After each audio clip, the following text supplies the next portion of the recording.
Our guest tonight on Toyota Sports Talk, that's right, it is a new era of Washington Mystics basketball, joined now by the new head coach, Sydney Johnson. Sydney, first of all, welcome to D.C. and welcome aboard here at the Mystics. Yeah, thrilled. I mean, nothing more to say. I feel like I'm talked out right now because I want to get in the gym, but I'm just so thrilled to be here. Why was this the right fit for you?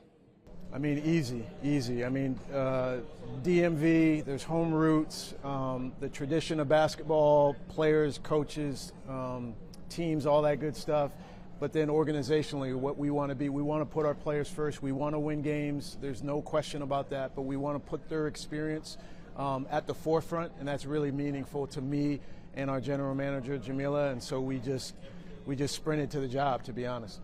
You've had a great resume, coached a lot of basketball games in your career, from the men's side to USA Basketball 3-on-3.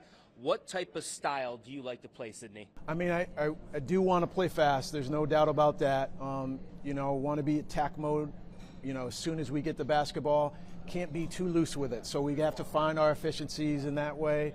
Want to play team-oriented basketball. The 3-on-3 is so critical to that because, yes, there's plenty of space to go one-on-one, but as soon as you draw, you get off the ball, you share it. I just love seeing that style of play and having fun, joyful moments playing team basketball. And then defensively, we do want to get at people. I mentioned during the press conference that demands that we have some depth and some personnel. But in a perfect world, I do want to challenge people and throw them off guard. We'll see. I mean, that's the type of team that we want to build, the type of organizational basketball that we want to have here. So that's your style. For characteristics, intangibles that you look for in a player, what is a Washington Mystics player in your eye? Yeah, high IQ. I mean, to be honest, like high basketball IQ, like basketball smarts. I'm not talking about bringing Shakespeare to the gym and flipping. I mean, just like, do you know how to get yours? Like in terms of like figuring out matchups, what we're trying to do as a team, put winning first. So that basketball IQ, winning first, and a humility to work together. I do think that you have to sacrifice some of the individual to make this work as a team. Those are three components that I really want to lean into and allow space for our players who really embrace those characteristics. I know you're still constructing the roster for the 2025 season, but you already have some pretty good pieces in place. What do you think about the players so far in this group? I mean, I love our shooting. I love our willingness to share the ball. I mean, we were top 3 or 4 in the league in terms of our three-point volume and efficiency. Same with our assist rate. We have to, there's areas to improve in terms of our decision making. I mentioned during the press conference, having your best players on the floor healthy is always a clear advantage, and we've dealt with a little bit of an injury bug and unfortunate there.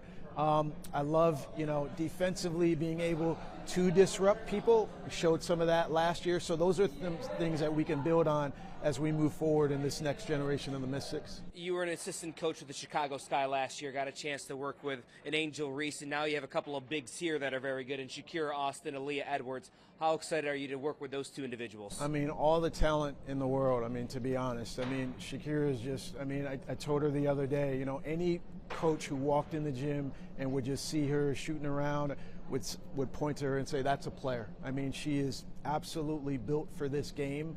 And I think her confidence is coming back, her ability to move the way that she wants to move and knows she can and impact the game. So excited to allow, again, a platform for that. Aaliyah, all she cares about is winning. She's as competitive as ever. She's such a team-oriented player.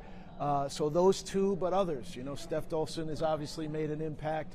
Emily, Sika. I mean, we've got some really good pieces here and a pretty deep front court. With the unknown of 2026 coming, because that's going to be quite the wild, wild west in a sense of free agency. But you guys, what I appreciated about is you drove home the fact of culture, making this a place people want to come to play for. It's always been like this. This has been one of the gold standards franchises in the WNBA, but you made it a point to discuss the culture, discuss what it's going to be like to play here. Why was that? Is that kind of tactical in a sense, knowing what 2026 may be in store? I mean, I don't know if it was tactical, to be honest. Like that, it's who we are as people and what we want this to look like, and it really won't change whether we have, player A or player B.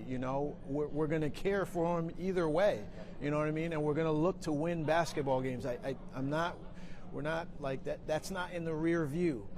But the experience in doing so is something that is like meaningful to me, to Jamila, to Michael Winger.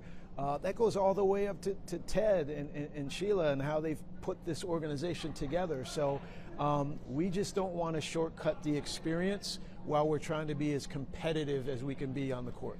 Discussed that 90-10 rule you guys kind of abide by. In that 10%, you guys are judged by that, wins and losses. But I know you're a competitor. You played ball. You've been coaching ball. Explain that winning mentality you bring to the sidelines. I mean, for me, it's easy because, you know, you're just getting a different Sydney right now. We're not on different teams. We don't have jerseys. We're not keeping score. And there's no ball in between the middle of us. It completely changes, you know. So when we get into the practice in game environment, like it's on.